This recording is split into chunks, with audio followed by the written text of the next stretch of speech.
penyuluh misalnya ya. Kalau Ya. kamu melihat ada gambar segitiga tiga buah, ya, itu berarti mengandung radiasi. Hati-hati. Radiasi. Itu akan menimbulkan kemandulan atau kerusakan gen dan sebagainya. Nah, itu harus menggunakan masker. Pengaduknya nggak boleh pakai tangan. Juga nggak boleh pakai kayu, harus pakai sendok kaca misalnya. Nah, ini banyak tuh seperti di greenhouse saja ngaduk-ngaduk. Nggak usah itulah kita yang calon sarjana aja. Si Marinus itu ngaduk-ngaduk pupuk. Udah nggak pakai baju, setengah telanjang, terus nggak pakai masker, itu bahaya. Karena di dalam kotoran hewan, contohnya, nggak usah kimia lah ya, kotoran hewan aja itu banyak terdapat jamur. Jamur yang berbahaya bagi paru-paru kita. Contohnya jamur mucor musedo itu kalau sporanya masuk ke dalam paru-paru susah keluar itu, menimbulkan paru-paru basah. Berarti harus pakai masker, dan masker itu harus dibasahi. Apalagi zat-zat yang mereka tidak tahu. Kamu baca di kaleng-kalengnya itu atau di botol-botolnya kira-kira berbahaya apa tidak. Kalau ada gambar api, nah itu berarti gampang meledak.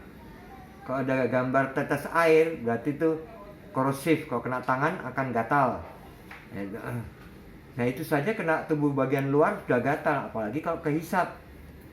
Kalau gambar tengkorak, berarti itu beracun. Nah, itu di kimia tuh, biasanya pelajaran kimia tuh. Di Bu Siti itu kimia. Ya, makanya kita harus menguasai kimia. Karena semua berhubungan dengan pupuk anorganik, pupuk yang buatan pabrik tadi ada zat-zat tertentu yang berbahaya. Atau bukan pupuk mungkin, pestisida, herbisida dan sebagainya itu hati-hati. Kalau dia ada gugus OH, berarti mengandung alkohol kan. Itu nggak boleh terlalu banyak. Kalau terlalu banyak akan melunturkan klorofil. Klorofil kalau air tidak luntur, tapi kena gugus alkohol OH, basa organik ya, dengan alkil R strip OH, nah itu akan terjadi kerusakan klorofil. Jadi belum tentu klorotik itu karena kekurangan Fe dan Mg, tapi karena pestisida banyak mengandung alkohol, senol, kloroform. Nah itu melunturkan, salah satunya itu klorofil. Nah kalau klorofilnya luntur, fotosintesa tidak dapat berlanjut kan.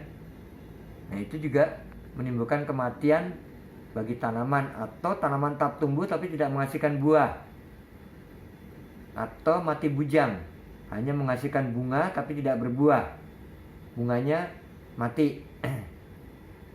Atau berbuah tidak ideal, buahnya belum sampai matang dia udah rontok duluan. Nah itu juga hati-hati. Kamu lihat di dalam botol-botol tadi atau kaleng-kaleng itu ada tanda-tanda itu enggak. Ada tanda segitiga tiga, itu berarti radiasi. Kalau tengkorak itu berarti beracun. Kalau ada api, itu berarti gampang meletus, gampang meledak bila kena panas. Tapi kalau gambar tetesan air itu korosif, berarti dia merusak jaringan kulit kalau kena kulit, apalagi kena mata. Nah itu bahaya.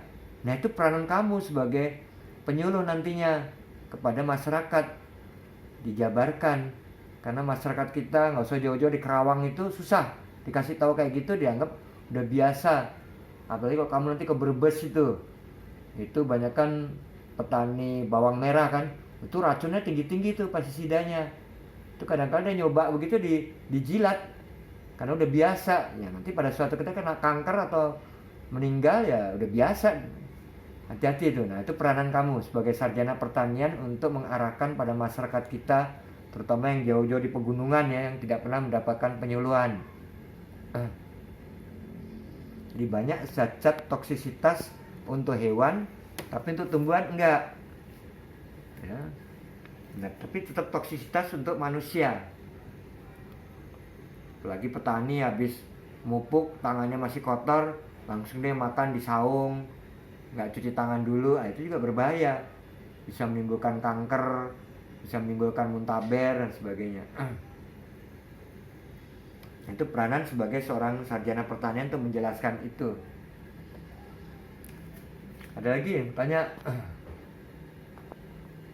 Apalagi nih mahasiswanya masa cuma 3 orang yang nanya. Makasih Pak. Ya, siapa lagi? Silakan. Mumpung jarak jauh bebas bertanyanya. Mungkin kalau berhadapan malu kali.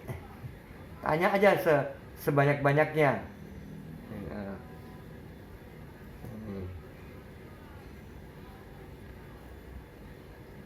Jadi seperti pemberian pupuk pelengkap cair PPC, itu juga lihat waktunya. Ya.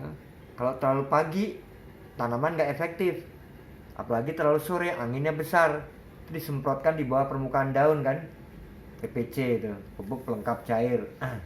Itu menunggu stomata terbuka. Kalau pagi hari masih turgescent, masih terjadi turgoritas, berarti stomata masih tertutup, nggak ada efektivitasnya. Kalau sore stomata juga sudah tertutup, angin besar. Nah itu kalau kamu lihat penyemprotan pestisida, herbisida dan sebagainya itu tidak boleh pagi, tidak boleh juga sore, karena angin sudah acak-acakan kalau sore. Nah datangnya angin dari mana? Kadangkala nyemprot berlawanan dengan angin, berarti yang disemprot bukan tanamannya kan, Pak Taninya nyemprot dirinya sendiri. Nah itu banyak di Kerawang itu, Cikampek banyak begitu. Itu peranan Anda sebagai penyuluh, teknik untuk penyemprotan pestisida, herbisida dan sebagainya. Karena itu toksisitasnya tinggi ya. Peracunan itu mengandung radiasi. Rata-rata begitu. Ada lagi yang bertanya.